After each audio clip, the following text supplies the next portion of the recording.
cantik kan tempat ni. Wangi. Cantik. Aku tak sabar nak pergi bersenam. piknik hari ni kan. Dan kita akan pergi piknik tak? Ya, lupa. Apa kita akan bawa piknik? Cuma ni je. Tak ada apa-apa. Jom pergi sana. Okey, hari ni kat sini tempat makanan. Nah, kau lah ambil. Tunjuk aku. Tak ada Dia apa-apa. lagi cuma makanan je. Makanan je. Nak ambil kejut aku. Kau nak Aku ambil ingat lah yang untuk kek piknik. ni. Okey, kat sini pula kita kena ambil aku air. rasa tak selamat. Kau lah mula dulu. Ambil dulu. Aku rasa tak nak. macam. Kau cuba.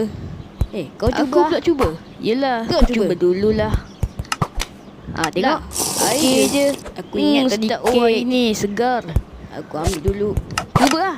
Aku mantap. tiru ambil. Gerak dulu, jom. Jom gerak. Gerak dulu. Tak ada kek Gerak, sekarang gerak. ni.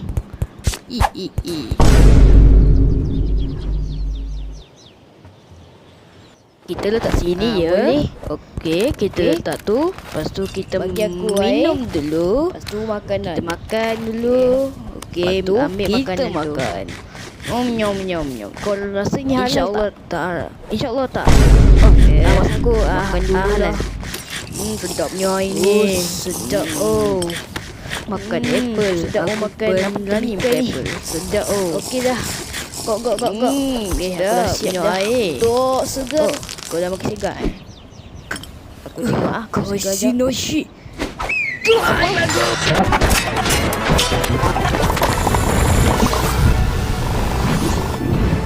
What the hell? Aku dulu.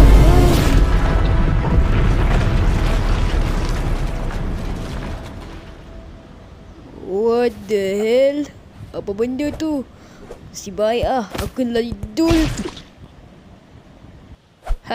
Dapat pun kau Cuba lagi dek. Aku lagi 2 Oh, dari kau ke? lah. Tak tanya pun. Benci Dapat aku. pun kau.